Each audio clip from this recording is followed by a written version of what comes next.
शहजाद पूनावाला जी, आप तो चाहते हैं सब अरेस्ट हो जाएं एक के बाद एक।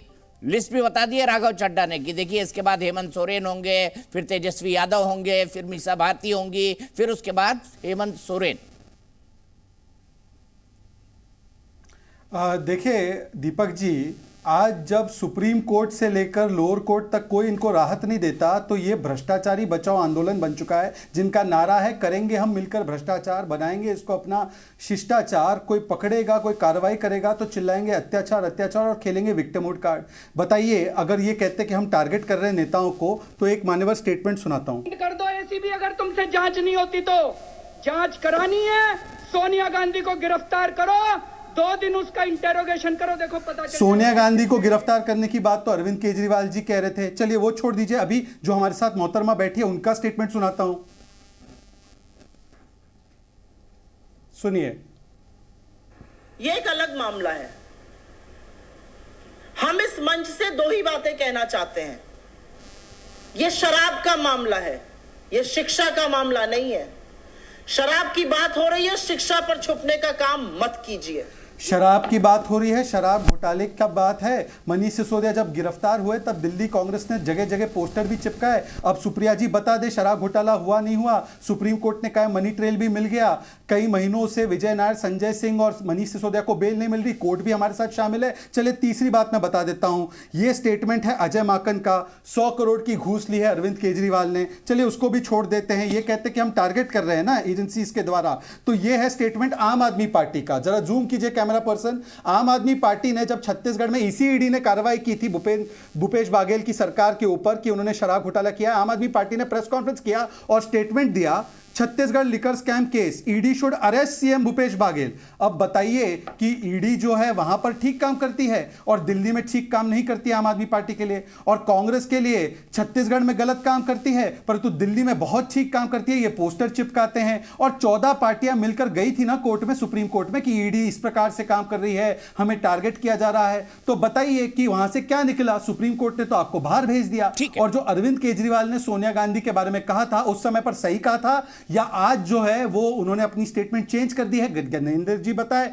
कि सोनिया गांधी करप्ट है या नहीं है, और अगर करप्ट है तो उनके साथ क्या कर रहे हैं। और एक आखिरी बात दीपक जी, बाकी सब छोड़ दीजिए, लालू प्रसाद यादव 96 में पहली बार जेल गए, हमारी सरकार नहीं थी। 2013 में पहली बार कन्विक्ट हुए, कांग्रेस की सरकार थी। लालू प्रसाद 4 बार कन्विक्टेड है, इसमें इफ एंड बट का कोई सवाल नहीं है। दोनों मिलकर बताए कन्विक्टेड करप्ट मानते हैं। अगर कन्विक्टेड करप्ट है तो आम आदमी पार्टी जिसका जन्म अन्ना हजारे के समय पर हुआ इंडिया अगेंस्ट करप्शन के नाम पर कि पहले इस्तीफा फिर जांच, आज एक भ्रष्टाचारी के साथ क्या कर रही है और भ्रष्टाचार की बात कर रही है। इधर उधर की बातें ना करे। सुप्रिया जी, दिल्ली लिकर घोटाला हुआ या नहीं हुआ?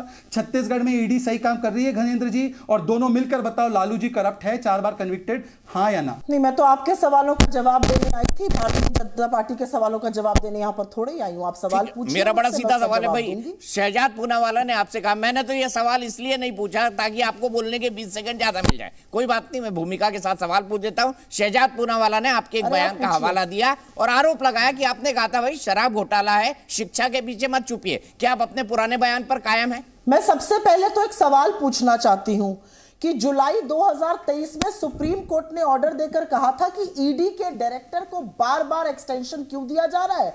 क्या कोई व्यक्ति और इस तरह का इस काबिल नहीं है जो ईडी का डायरेक्टर बन सके?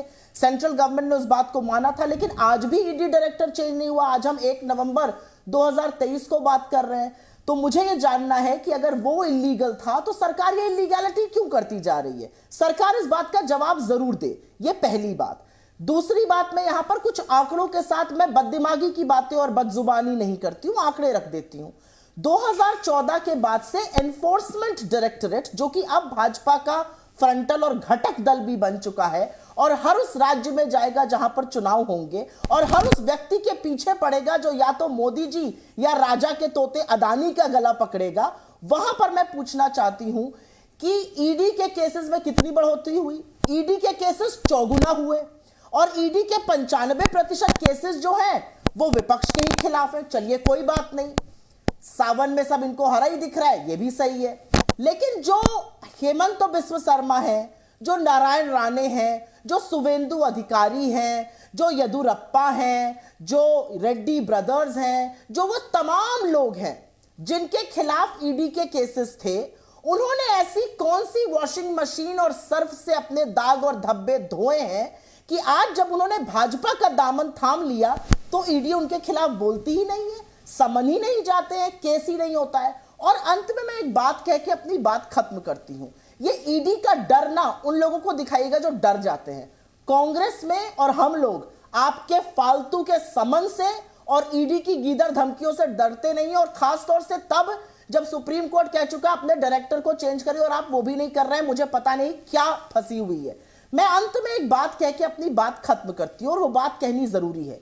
ईडी का ट्रैक रिकॉर्ड क्या है? 10 साल में 4 केसेस हो गए, 95% विपक्ष के खिलाफ हो गए। ट्रैक रिकॉर्ड क्या है ईडी का? ईडी ने कितने कन्विक्शन किए इस दौरान?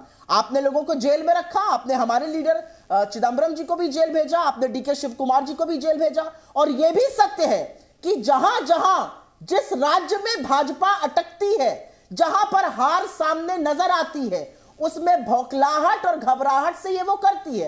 हिमाचल में किया ईडी का तमाशा, कर्नाटका में किया और मुंह तोड़ जनता ने जवाब दिया। अब ईडी का तमाशा राजस्थान में कर रहे हैं, ईडी का तमाशा छत्तीसगढ़ में कर रहे हैं। दोनों जगह मध्य प्रदेश और तेलंगाना इंक्लूडेड जनता करारा जवाब देगी, क्योंकि जनता को सब कुछ पसंद है। अपने मताधिकार के साथ ना हनन पसंद है और ना घमंड पसंद है। तो वेट करिए और देखिए जनता क्या जवाब देती है। लेकिन सुप्रिया जी, आप सब कुछ कह गई, मेरे सवाल का जवाब नहीं दिया। आपने कहा था मनीष सिसोदिया की गिरफ्तारी के वक्त ये शराब का घोटाला है, शिक्षा के पीछे मत छुपिए। क्या आप इस बयान पर कायम है? शराब का घोटाला है, आंसरेबल है अरविंद केजरीवाल से लेकर मनीष सिसोदिया सभी।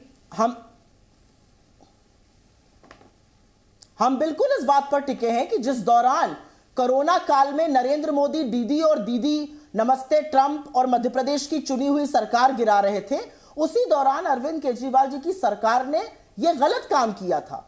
और मुझे ऐसा लगता है कि आज एक बात का जवाब भाजपा को भी देना चाहिए। आपके तो 7 वहां पर सांसद हैं, 8 विधायक हैं, काउंसलर थे। आप कौन सी कुंभकर्ण की नींद सो रहे थे? क्योंकि शराब घोटाले में तो असली शिकायतकर्ता हम हैं। आप क्यों मुंह में दही जमाए बैठे हुए थे?